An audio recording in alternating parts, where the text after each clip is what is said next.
जी महाराज नित्य पद रचना करके गायो करते और दर्शन के समय श्री गिरिराज जी में ऊपर श्रीनाथ जी के मंदिर में जाकर के सेवा कियो करते। से चलो जाते अपने अपने कक्षन में और ठाकुर जी खिड़की से निकल करके दौड़ के जाते सूरदास जी की कुटिया में। सूरदास जी को दिखाई तो देवे ना है, चुपचाप ठाकुर जी जाकर के बैठ जाते और कोने में विराजमान है करके थोड़ी पे हाथ धर के सूरदास जी को देखते ही रहते। बस सूरदास जी नए नए पद बना बना करके गायो करते, ठाकुर जी बैठ करके उनको श्रवण करते रहते। अच्छा एक बात बताऊं, पता तो सूरदास जी को भी है कि ठाकुर जी आते हैं। तो जैसे ही गुसाई जी आरती करके बाहर गए, कपाट बंद गए, शामा शाम दोनों बिलग है गए। किशोरी जी बोली मैं सबरी सच्चाई बताऊंगी गुसाई जी को। बोले कहा बताओगी? बोले सब झूठ बोलो तुम सपने अपने के कि मधुमंगल श्री रामा मुझे पता तुम कहीं खिड़की तक निकल के जाओ कोई के पास और मुझे सब पता मैं गुसाई जी को बताऊंगी। ठाकुर जी चरण श्री जी मान जाओ मत बताइयो, तुम जो कहोगी सो करूंगा मत बताइयो। किशोरी जी बोली एक शर्त है। बोले तुम जो कहोगी सो करूंगा, तुम बताओ कहाँ करना है। श्री जी बोली कल ते मैं चलूंगी संग में तुम जहां जाओ मां मुंह को लेके चलो। ठाकुर जी बोले जे ना है सके। बोले चो ना है सके? बोले आप बड़ी बड़ी करुणामयी है, बड़ी दयालु हैं, मैं तो जाऊं बा बेचारे लोग भक्तन से मिल मिला के आ जाऊं, उनके बेचारे इनके दीन दुखन को देख करके सब कुछ दे दोगी उन्हें, या हमारे मैं आपको अकेले छोड़ के जाऊं यहीं पे, आप मत चलियो। श्री जी बोली तो ठीक है मैं गुसाई जी को बता रही हूँ। ठाकुर जी बोले ना ले जाऊं तो ये गुसाई जी को बता देंगे, गुसाई जी को पता चल गई तो गुसाई जी मेरा आनो जानो रुकवा देंगे। ठाकुर जी बोले आपकी एक शर्त मैं मानूंगा, वो एक शर्त आप मेरी मानो। बोले कहा? बोले मौन जाओगी मौन आओगी, कछु नहीं कहोगी ना करोगी वहां पे। श्री जी बोली ठीक है कछु ना करूंगी। ठाकुर जी बोले मुझे विश्वास ना है रो, आप पे मुझे भरोसा ही ना है, नेक बाहर जामेंगी देखते ही ऐसी पिघल जामे। बोले ना मैं बिल्कुल ऐसे रहूंगी आपकी जैसी, जैसी जाऊंगी वैसी आ जाऊंगी। ठाकुर जी बोले ठीक है। दूसरे दिन ठाकुर जी श्री जी को लेकर के गए। कैसी कृपा सूरदास पे। सूरदास जी की कुटिया में चुपचाप चोरन की भांति ठाकुर जी घुस गए और श्री जी घुस गए और दोनों एक कोने में बैठे हैं थोड़ी पे हाथ धर के और ठाकुर जी हाथ पांव जोड़ रहे हैं। वो रोइयो मत, भावुक मत होइयो, जे कछु गावे हो तुम नेक में ही ऐसी है जाओगी, चुप रहो ना, मैं बैठ रही सुन रही हूं बस। सूरदास जी ने गानो प्रारंभ किया। ऐसे ही गानो प्रारंभ कियो, आहा श्री जी के तो भाव नित्य सजल है गए। ठाकुर जी तो कह रही हैं जाकू नेत्र दे दे। ठाकुर जी बोले मैंने मना करी ना, ये सब ना होगो, ये सब ना करना। अच्छा ठीक है कोई बात ना, गान दो। श्री जी समझ गई जे तो कृपा करेंगे ना, मोइये का छुकरना पड़ेगा। सूरदास जी अपने भाव गा करके और तुरंत अपनी लठिया ढूंढ करके उठ करके खड़े है गए और अपनी कुटिया से बाहर जाने लगे। ठाकुर जी बोले चलो श्री जी अब समय है गयो, हम भी मंदिर चलें, गुसाई जी अभी कपाट खोल देंगे, आरती होएगी, व्यवस्थित रहना पड़ेगा। श्री जी बोली अभी तो समय है, ये सूरदास बेचारो अकेलो जा रहा है आगे आगे, या कि पीछे पीछे चल के देखो तो सही जाएगा कहाँ। ठाकुर जी बोले मैं तुम तो पहले ही मना कर रहे हो, ये सब मत करियो। श्री जी बोली अब नेक देर की बात हो रही है, चल दो या कि संग। सूरदास जी आगे आगे चल रहे हैं, पीछे श्यामा श्याम दोनों निहारते हुए चल रहे हैं। तभी एक बहुत गहरो गड्ढो आया सामने। सूरदास जी जब गड्ढा की तरफ जान लगे, जैसे ही जान लगे श्री जी बोली अरे अरे जी देखो गड्ढा में गिर जाएगा, अरे याकू जल्दी जाके रोको। ठाकुर जी कह रहे नहीं श्री जी बिल्कुल नहीं, वाकू गिरन दो, अपने आप संभलेगो, तुम बिल्कुल मत जाओ। अरे तुम कैसे हो बेचारो, गिरवे वारो वाकू लग जाएगी वाके। दोनों में ऐसी बात चल रही, इतने में सूरदास जी गिर गए गड्ढा में। ठाकुर जी बोले जल्दी चलो मंदिर खुलवे को समय है क्यों। श्री जी बोली पहले याकू बाहर निकालो, ये जब बाहर आ जाएगा तब जाऊंगी। ठाकुर जी बोले देखो मान जाओ। बोले ठीक है तुम अकेले चले जाओ, मैं तो ना जा रही, मैं तो याकू निकाल के जाऊंगी। अब श्री जी के बिना ठाकुर जी कैसे जाएं? ठाकुर जी बोले मैं तो पहले ही मना कर रहा हूं, मत चलो, मानो ना हो, मैं तो जानू ना आपकी बातन ने, ऐसी कृपा कर दें कोई पे भी।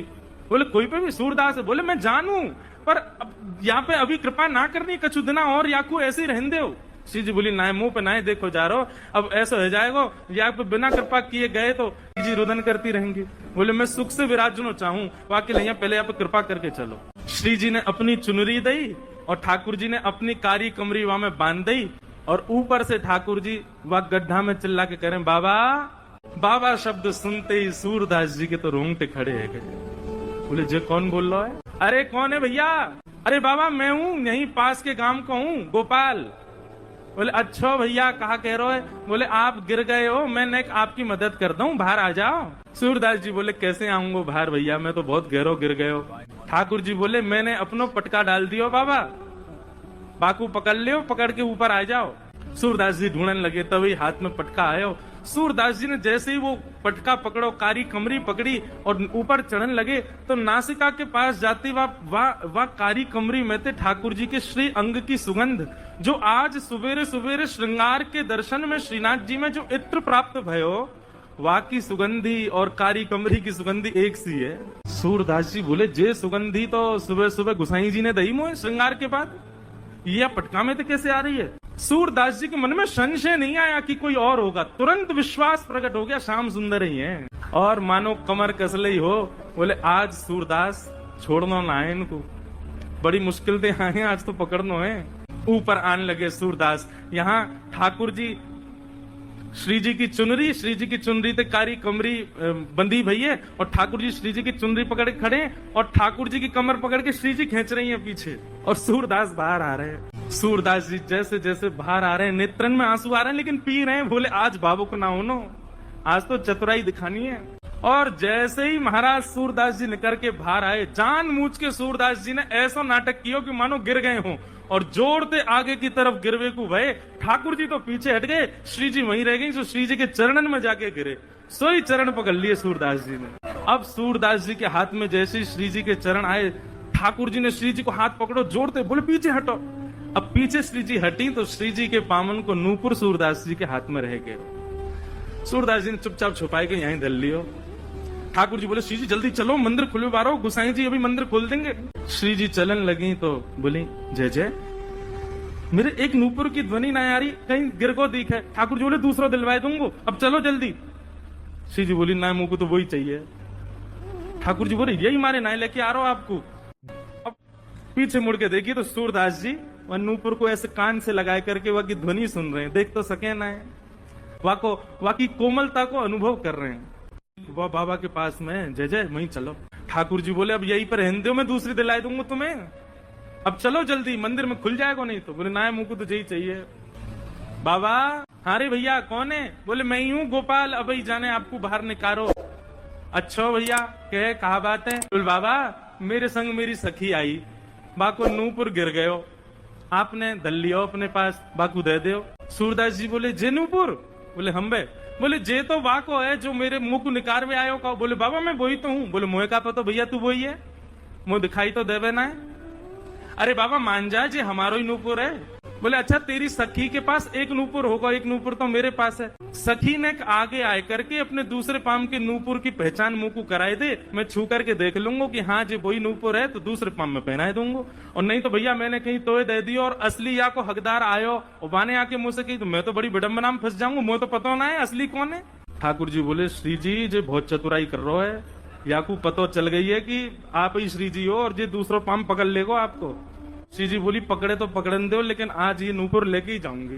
वो नूपुर के प्रति आसक्ति थोड़ी हमारी श्यामा जी की, उनकी तो जब से दृष्टि में आ गए सूरदास जी, तब से बस यही चिंता है श्री जी को कि आप कृपा कैसे करूं मैं। श्री जी आगे बढ़ने लगी। ठाकुर जी पाम पूछो, तुम्हारे पाम पूछो, या के पास मत जाओ, पकड़ लेगो। श्री जी चलती जा रही है। लो बाबा, दूसरे पाम के नूपुर की पहचान कर लो। सूरदास जी ने दूसरे पाम को स्पर्श किया, बांधी वही नूपुर हाथ से छुई, नेत्रन से आंसू बहन रहे हैं। लाली अपनो पहलो पाम आगे कर दे, मैं पहना दूं। श्री जी ने पाम आगे कियो। सूरदास जी जैसे ही नूपुर बांधन लगे, नूपुर बांधते ही सूरदास जी ने तो ऐसे अंक में श्री जी के दोनों चरण पकड़ लिए। बोले, अब नहीं जान दूंगा, अब तो कृपा करो मुंह पे, कृपा करो तभी जान दूंगा। यहाँ ठाकुर जी खींच रहे हैं श्री जी को, लेकिन श्री जी कस के पकड़ लें सूरदास जी ने। अरे बाबा छोड़ दे। बोले, आज नहीं छोड़ूंगा, बड़े दनान में हाथ आए हो। 84 लाखन में घुमाए घुमाए करके जैसे तैसे तो सूरदास बनो, जैसे तैसे गिरिराज जी आके अटकाऊं, जैसे तैसे श्री वल्लभाचार्य जी की मुंह को दीक्षा प्राप्त भैया, अब ना छोड़ूंगा, अब तो जय जय कृपा करो। बोले, कहाँ कृपा करें? बोले, मैंने जीवन में आपसे कछु नहीं मांगो, लेकिन आज मांग रहा हूँ। ये दो चक्षु, इनकी कभी मुंह को अभाव को अनुभव ना भयो कि आपने मुंह को क्यों ना दिए, बहुत कृपा ठाकुर जी जो आपने ना दिए, लेकिन आज पहली बार ऐसा लग रहा है काश मुंह पे नेत्र होते तो मैं दोनों युगल के दर्शन कर लेता। सूरदास जी ने तो कही है, श्री जी ने तो इतने अपने हाथ धर दिए। बोले, बाबा आंख खोल लो। ठाकुर जी कह रहे हैं, मुंह तो पूछ तो ले करो। किशोरी जी कह रही है, पूछो वारो काम ना है, सब होन दो। बाबा आंख खोलो। सूरदास जी ने अपने जीवन में पहले बार कमल जैसे, बिल्कुल ठाकुर जी जैसे नेत्र प्रदान कर दिए सूरदास जी को। जैसे ही नेत्र खोल करके देखो, आहा, न दोनों युगल खड़े हैं, एक दूसरे के गले में गलवैया डाले और सूरदास जी दर्शन कर रहे हैं। सूरदास जी पे बड़ो अनुग्रह किया ठाकुर जी ने, और अनुग्रह करने के बाद दोनों उनकी खूब रज रज के दर्शन किए। सूरदास जी दोनों जैसी जान लगे, सूरदास जी बोले जय जय अब एक कृपा करो। बोले कहा, ये जो 2 नेत्र आपने मुझ को प्रदान किए ना, इनसे मैंने आपके दर्शन कर लिए, अब ये नेत्र मुंह से वापस ले लो, अब मुंह को फिर से आंधरो बनाए दो। क्यों? बोले अब आप 2 बस गए, बस आप 2 मेरे चित्त में विराजे रहो, बाकी अब संसार में मुंह को कोई और को नहीं देखना, फिर से मुंह को अंधो कर दो। बोलो भक्त वत्सल भगवान की।